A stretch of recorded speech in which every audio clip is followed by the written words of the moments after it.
I got used to the chest pains that I was having. After this diet, they're gone. They're completely gone. What's going on YouTube? TR Fit Fam, if you're new to this channel. I've been going over my carnivore diet and my journey, which now it has become no longer a diet. It's more of a lifestyle to me. I do not think I'm going back. I have no reason to do so. Because I believe I found a diet or a lifestyle that fits me and my personal goals, which, to give a little background, the reason I started this diet had nothing to do with my gut, had nothing to do with illnesses, it had nothing to do with sickness. It had everything to do with something that I can follow along to keep me looking the best way that I could possibly look, which this diet has been doing that for me without even thinking about it. I can eat without second guessing what I'm eating, and I know it's working for my goals, which I encourage everyone to do the exact same when it comes to finding a diet that works for them.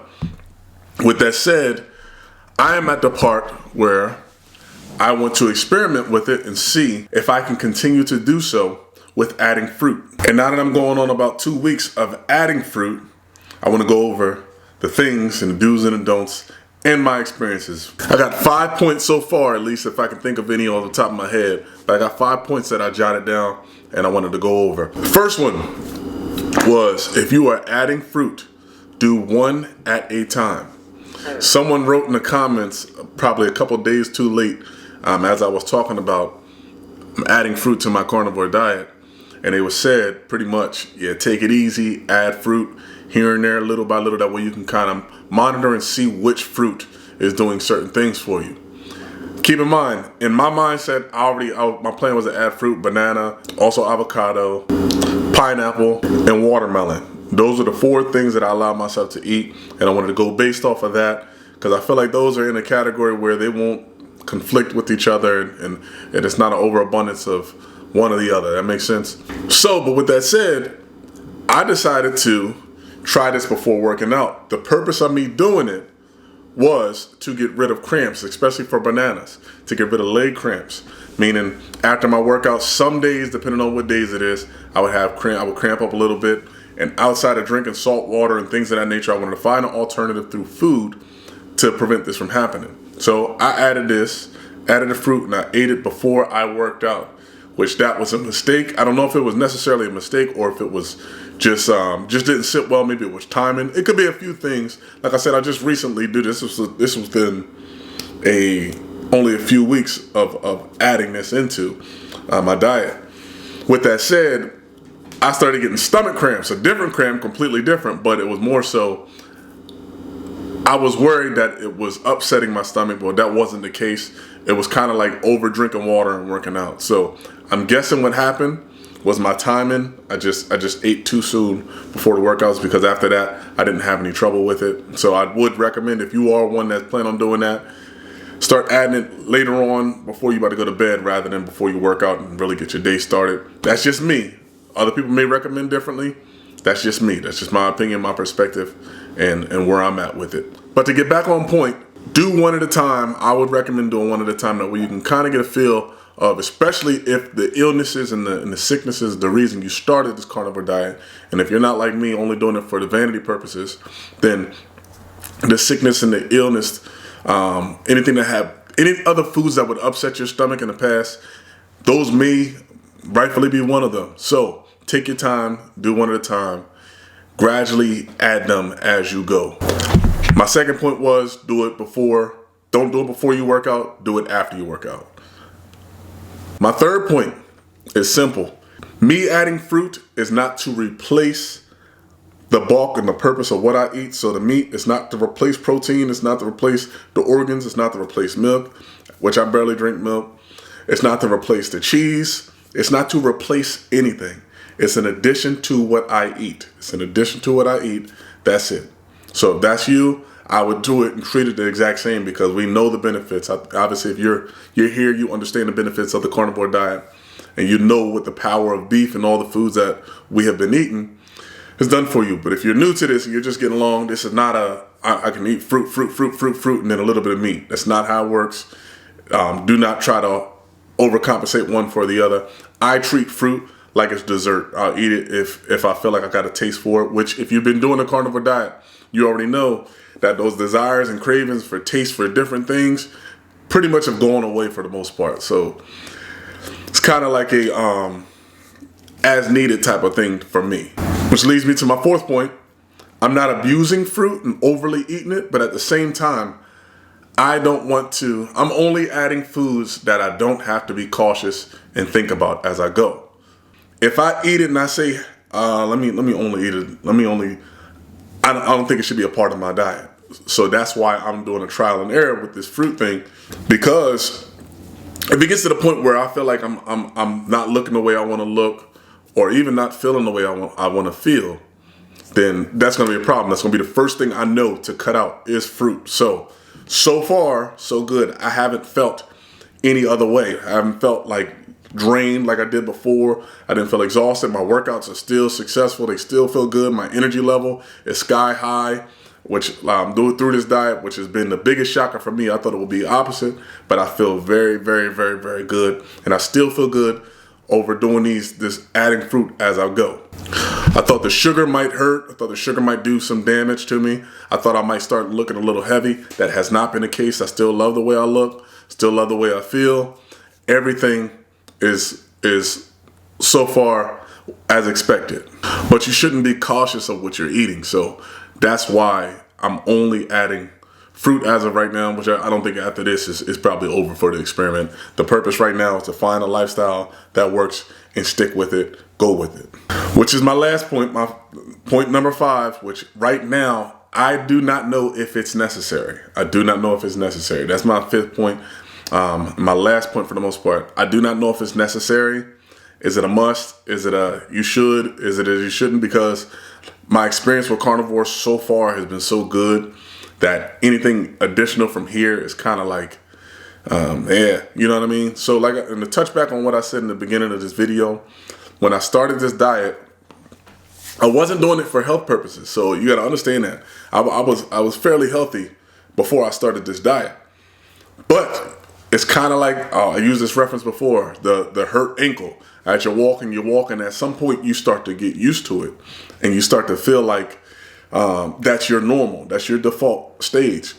After switching it up and actually getting treatment on that ankle, you'll start going, man, I feel a lot better. Same thing with this diet. Before, like I was having slight chest pains, thought that was normal. I got used to it, and I cannot make this up. I got used to the chest pains that I was having. After this diet, they're gone. They're completely gone, and it would usually happen while I worked out. So that's what made me think it was so normal. Like my heart rate just up, pumping, boom, boom, boom, having a good workout. So have a little, not a sharp pain. It's hard to explain, but it wasn't necessarily like a sharp or something to really, or at least I thought something not to necessarily worry about. But apparently it was. Like, so now it's completely gone, and it kind of like scared me into really realizing, yo, what we put in our bodies is a lot more important than just the vanity purposes. So you got to understand that we are eating just about anything, and that's become a norm, and not really paying attention to what we consume. Our ancestors for sure wasn't eating this stuff because they didn't have access to this nonsense. So I followed this rule of thumb now. I'm starting to understand and follow this rule of thumb, which a doctor said to me, Dr. Palmer, shout out to Dr. Palmer. He said, if it doesn't decay, throw it away. Meaning, if it doesn't have an expiration date, if it doesn't like fruits and meat, they decay. They have a time period where if you eat it, then it's gonna taste different, it's gonna smell different. If that doesn't happen to the food, it's probably time to get rid of it. You know what I'm saying? So if that doesn't happen, throw it away. Stop eating processed foods. We've allowed it so the grocery stores have about 80 to 90% of processed garbage and probably 10 to 20% of food that we should actually be eating because we've allowed it.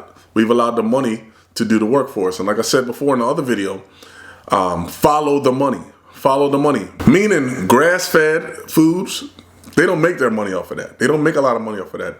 They make a lot of money off the crap that's in the little aisles and doesn't need to be refrigerated to stay good to eat. And I'll use this for example. So you got to understand, following the money. with products, they have something called a buyback program. So meaning if I don't sell, if I'm Kellogg's and I put my product in the store and it doesn't sell, I would have to use my resources to buy it back from that grocery store. So think about it like this. Wouldn't it make sense to make it so we put whatever we can put in our food so there is no expiration date, so I won't have to buy back these products. It can stay on the shelf as long as it comes. And all that's going to happen is once they do sell, they just buy more from me. That's why I say follow the money. Grass-fed food, things of that nature, it has to sell, it has to go, or it gets thrown out. There is no buyback for meat. And that's more consistent with like clothing products and seasonal products or clothes. But that's the same thing with food. Notice that is gone now. There is no buyback program because the food can stay on the shelf for longer than a whole calendar year. And we say nothing about it as if that's normal. That should not go in our body. We're putting it in our body and we're allowing them to keep doing it because we're not giving any type of pushback or withdrawal. So for my new people to this diet, just like myself, you'll hear a lot of people. I've been doing this for a very long time. I've been working out since I was in the 8th grade. I'm 34 years old now and I haven't stopped working out consistently since then. No joke. But my food has been fluctuating and I've been trying things to find things that work for me along this entire way. There was a time where I thought keto and all these things was too over the top, like that's not necessary, that's not important. You don't got to do this, you don't got to cut completely, you know what I mean? And I would do alternatives over the real thing. So instead of French toast with the regular white bread or things of that nature, I would do wheat bread and make sure I'm not adding sugar or something like that. You see what I'm saying?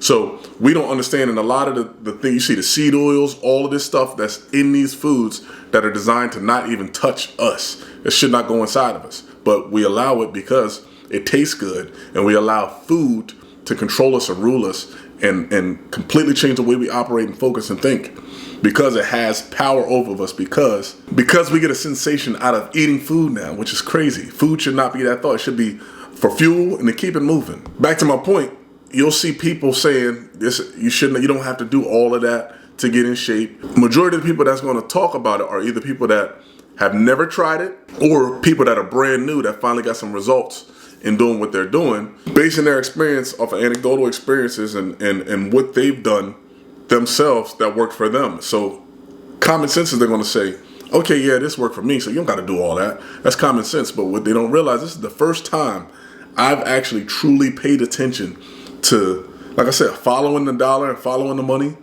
and understanding like, yo, these foods really aren't supposed to be for us. It's not supposed to be for us. And it's to the point that I really believe that almost really everybody should be living a carnivore lifestyle. It just is what it is. I hate to talk negative and about other people's morals because I don't know what people's intent are, what people's intent is. I do know if you follow the money, you'll start to find out some things that you don't want to find out about food. But it's up to you to do the work and try it for yourself. Don't listen to anybody else. If you're going to listen to it, listen to the positive. The only thing you can find out by doing it yourself is go through a time frame and be like, okay, this didn't work for me. And if that's the case, it doesn't work for you. But try it for yourself like I did. I had to do that for myself because I've been doing this for a very long time. And fortunately, I tried it for myself, and now it just is what it is. Like I said, I'm not going back. I don't think there is a diet out there better for you, makes you feel better, makes you eat without thinking and look the best way you possibly can. You name another diet that you can just constantly eat and eat a overabundance on your plate up until you're full and get in shape without even questioning it. I'll wait. Well, that's all I got. Y'all know the YouTube stuff. Like, share, subscribe. Outside of that, I ain't got much else to say, but like I said, try it for yourself.